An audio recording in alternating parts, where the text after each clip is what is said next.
सो आज हम डिस्कस करेंगे बहुत इंपॉर्टेंट क्यू कार्ड जिसका टॉपिक होगा describe a successful sports person you admire. किसी ऐसे स्पोर्ट्स पर्सन को डिस्क्राइब करो जिसको आप एडमायर करते हो, मतलब जो आपको अच्छा लगता है। तो आपको इंक्लूड करना है हु द पर्सन इज़, वो कौन है, वट स्पोर्ट ही और शी प्लेज, क्या स्पोर्ट प्ले करता है वो, वट अचीवमेंट्स ही और शी हैज़ मेड, कि ऐसी कौन सी अचीवमेंट्स या गोल उसने अचीव कर लिए हैं, मतलब उसने ऐसे कौन से अचीवमेंट्स अपने नाम किए हैं। And explain why you admire him, वो एक्सप्लेन करो आपको क्यों अच्छा लगता है वो, अच्छा क्यों लगता है वो, मतलब क्या क्वालिटीज़ है उसमें। इसका आंसर होगा well, in today's competitive world there are countless athletes who have craft a niche for themselves, but the one who truly inspires me is Virat Kohli, the renowned Indian cricketer. आज के एक competitive world में countless athletes हैं, मतलब बहुत सारे athletes हैं जिन्होंने बना लिया एक नीच, मतलब अपनी एक फ़ैन फॉलोइंग एक बना ली है। पर जो मुझे ट्रूली इंस्पायर करता है ना, वो है विराट कोहली, जो है एक renowned Indian cricketer. He is a professional cricketer who has not only led the Indian team as a captain but also established himself as one of the finest batsmen in the world. वो एक professional cricketer है जो कि ना सिर्फ not only, मतलब ना सिर्फ इंडियन क्रिकेट टीम को लीड कर चुका है, पर उसने पर जो वो है ना, उसने अपने आप को एस्टेब्लिश किया है क्या, finest batsman in this world, मतलब दुनिया का एक बेहतरीन बैट्समैन है। इंडियन क्रिकेट टीम को लीड भी किया है उसने, और दुनिया का फाइनेस्ट बैट्समैन भी है। His consistency, determination and aggressive playing style have earned him the title of run machine. उसकी कंसिस्टेंसी है, डिटर्मिनेशन मतलब दृढ़ निश्चय है, और जो उसकी एग्रेसिव प्लेइंग स्टाइल मतलब गुस्से में खेलता है वो, उसने उसको टाइटल एक अर्न करके दिया है। उसको हम क्या कहते हैं, विराट कोहली को रन मशीन कहते हैं ना, ये एक टाइटल लोगों ने उसको दे दिया है उसकी क्वालिटीज़ की वजह से। आगे बढ़ेंगे, टॉकिंग अबाउट हिज अचीवमेंट्स, उसकी अचीवमेंट के बारे में बात करते हुए, Kohli has broken numerous records including being one of the fastest player to score 8,000, 9,000 and even 10,000 run in one day internationals. Kohli ने काफ़ी सारे रिकॉर्ड बनाए हैं, जो है फास्टेस्ट प्लेयर, मतलब उसने सबसे कम टाइम में सबसे कम मैचेस खेल के उसने 8,000 रन बनाए हैं, 9,000 रन बनाए हैं, और यहाँ तक कि 10,000 रन भी बनाए हैं किसमें, वनडे क्रिकेट में, one day internationals. He has also won several prestigious awards like the Rajiv Gandhi Khel Ratna and the ICC cricketer of the year.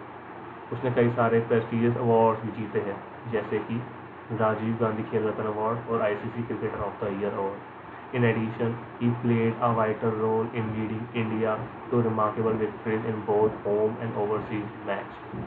इसके अलावा इन एडिशन, ये एक ना कंजंक्शन है जो दो सेंटेंस को ना एक कॉन्ट्रीब्यूट बना के रखता है। इन एडिशन उसने काफ़ी वाइटल रोल, मतलब इम्पोर्टेंट रोल अदा किया है किसमें, leading India to remarkable victories, India को जीत दिलाने में। कहाँ पे, सिर्फ घर के मतलब घर पे भी, मतलब इंडिया के अंदर वाले मैचेस में भी और ओवरसीज मैच में भी, उन मैचेस में भी जो इंडिया के बाहर खेले गए थे। The reason I admire him is not just his cricketing skills but also his relentless discipline and fitness resign. जो कारण है ना कि मेरे को क्यों पसंद है, वो ना सिर्फ उसके क्रिकेटिंग स्किल्स है, पर उसका रिलेंटलेस डिसिप्लिन, उसका डिसिप्लिन भी है, उसका फिटनेस रिजीम भी है, उसने फिटनेस मेंटेन करके रखी है ना, वो भी है। तो मुझे इसलिए सिर्फ इसलिए अच्छा नहीं लगता कि वो उसके क्रिकेटिंग स्किल्स अच्छे हैं, पर इसलिए भी अच्छा लगता है कि उसके पास डिसिप्लिन भी है, फिटनेस भी है।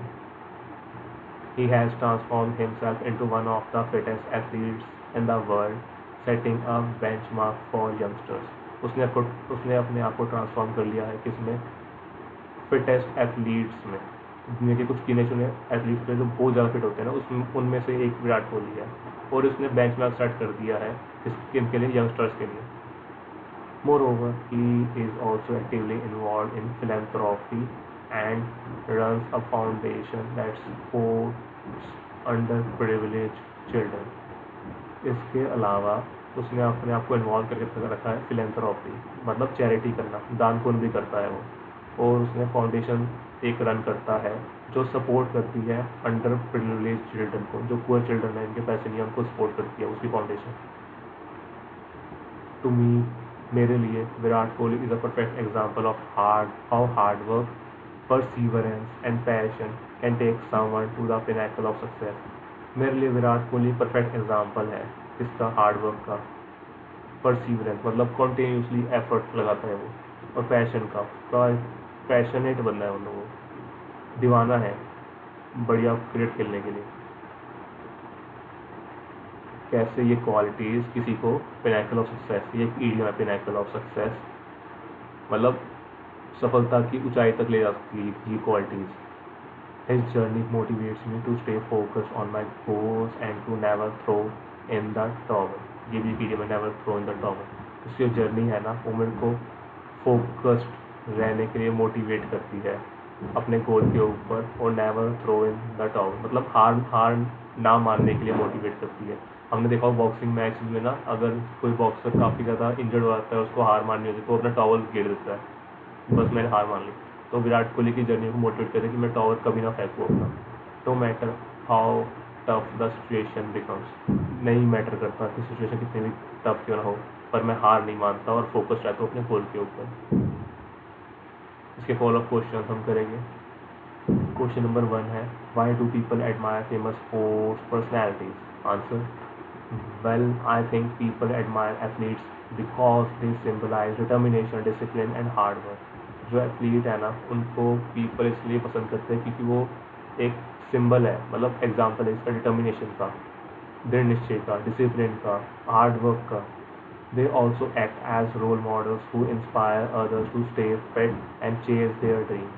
वो रोल मॉडल भी है, लोगों को इंस्पायर करते हैं फिट रहने के लिए और अपने ख्वाब के पीछे भागने के लिए। In many ways they represent the idea that success is achievable with consistent effort. और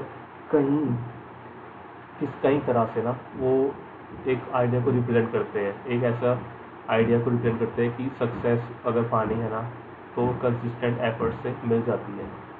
लोग उनको देख के सीखते हैं ये कि कंसिस्टेंट एफर्ट्स अगर हम लगाएंगे किसी भी चीज़ के लिए तो कोई भी हम गोल अचीव कर सकते हैं। क्वेश्चन नंबर 2 है, do you think children should be encourage to take up sports? अगर आप क्या ऐसा सोचते हो कि चिल्ड्रन को एनकरेज करना चाहिए कि कोई स्पोर्ट्स पे पार्टिसिपेट करे? Absolutely, sports not only enhance physical fitness but also teach essential life skills such as team work, leadership and time management. Sports ना सिर्फ फिजिकल फिटनेस को एनहेंस करने में हेल्प करता है, पर सिखाता है लाइफ स्किल्स जो कि है team work, leadership and time management. In fact I believe that schools should make sports a compulsory part of the curriculum because it helps in shaping a child's overall personality. In fact मैं ऐसा believe करता हूँ कि schools को ना sports को compulsory बना देना चाहिए करिकुलम का, मतलब पूरे सिलेबस का ना एक इम्पॉर्टेंट पार्ट होना चाहिए स्पोर्ट्स, क्योंकि ये हेल्प करता है शेप करने में चाइल्ड की ओवरऑल पर्सनैलिटी को। Question number 3, what qualities make a sports person truly successful? क्या क्वालिटी किसी स्पोर्ट्स पर्सन को सक्सेसफुल बनाती है असली मायनों में? वेल, इन माई ओपिनियन, मेरे ख्याल से apart from natural talent, qualities like perseverance, resilience and mental toughness are crucial. Natural talent के अलावा ये क्वालिटीज़, परसीवरेंस मतलब हार ना मानना, लगातार अपने गोल के पीछे एफर्ट मारने, रेजिलियंस सेम चीज़ है, रेजिलियंस मतलब कुछ भी हो जाए ना मैं लगा रहूँगा, एंड मेंटल टफनेस, जो मेंटल टफनेस है मतलब कितने प्रेशर आए ना लेकिन मेंटली टफ है कि कोई फ़र्क नहीं पड़ता, are crucial. Many players face injuries and setbacks but those who rise above such challenges and keep pushing forward eventually become legends. काफ़ी सारे प्लेयर फेस करते हैं इंजरीज को, सेटबैक्स को, बट जो लोग इस सबसे उबर पाते हैं ना, rise above such challenges and keep pushing forward, और आगे बढ़ते रहते हैं, वो कभी ना कभी लेजेंड बन जाते हैं, eventually become legends. Do you think the media plays a role in making athletes popular? Answer है yes, without a doubt. The media acts as a powerful platform to highlight their performances, struggles and personal stories. Media एक platform है जो highlight करता है उनके performance को, उनके struggle को, उनकी पर्सनल स्टोरीज को. Sometimes media coverage can exaggerate, but generally it plays a pivotal role in creating their fan base and motivating youngsters. कभी कभी ना मीडिया ना बड़ा चढ़ा के दिखा देता है. एग्जैगरेट का मतलब होता है बड़ा चढ़ा के दिखा देना, पर जनरली नॉर्मली ये काफ़ी पिवोटल मतलब इम्पोर्टेंट रोल प्ले करता है किसमें, उनका फैन बेस बनाने के लिए, मोटिवेट करने के लिए यंगस्टर्स को. यंगस्टर्स भी मोटिवेट होते हैं उनकी स्टोरीज देख के मीडिया पे. Can ordinary people also learn something from sports stars. क्या आम इंसान भी स्पोर्ट्स स्टार्स से कुछ सीख सकते हैं? आंसर है of course. Even if someone is not pursuing sports professionally, they can learn the values of discipline, consistency and self lead. हाँ हो बिल्कुल. पर कोई बंदा स्पोर्ट्स नहीं भी खेल रहा ना, पर वो उनको देख, स्पोर्ट्स पर्सन को देख के लर्न कर सकता है वैल्यूज़. ये वैल्यूज़ है डिसिप्लिन रहना, कंसिस्टेंसी एंड सेल्फ बिलीव, अपने आप पे भरोसा रखना. For instance, following N athletes fitness regime or work ethic can inspire ordinary people to lead healthier and more goal oriented life. जैसे कि किसी एथलीट का फिटनेस रूटीन या उसके वर्क एथिक फॉलो करके हम इंस्पायर हो सकते हैं, ऑर्डिनरी पीपल इंस्पायर हो सकते हैं टू लीड अ हेल्दियर, एक हेल्दियर लाइफ और अ मोर गोल ओरिएंटेड लाइफ के लिए. मतलब हमारी लाइफ ना ऐसी होनी चाहिए कि हम सब हर वो चीज़ करें जो हमारे गोल के लिए ज़रूरी है. ओवरऑल मैं ऐसे करता हूँ आपकी लाइफ. फॉर इंस्टेंस, जैसे कि following N athletes fitness regime और वर्क एथिक. अगर हम फॉलो करें किसी एथलीट का फिटनेस रूटीन और उसके वर्क एथिक, तो इंस्पायर हो सकते हैं ऑर्डिनरी पर्सन पीपल भी इसके लिए to lead healthier and more goal oriented life, कि हम हेल्दियर और अपने लक्ष्य को अचीव करने वाली लाइफ को लीड कर सकें. तो ये था हमारा क्यू कार्ड. आई होप आपको पसंद आया होगा. बड़ा अच्छा इसका कंटेंट है. अगर आप यही क्यू कार्ड फ्लुएंटली अपने टेस्ट में बोल लोगे ना, तो एग्जामिनर आपको 7.5 बैंड से कम दे ही नहीं पाएगा. बशर्ते आप इसको 3-4 बार पढ़ो, अब इसकी प्रैक्टिस करो, बोलो, बार बार बोलो, ताकि नेचुरली आपके मुंह से निकलेगा.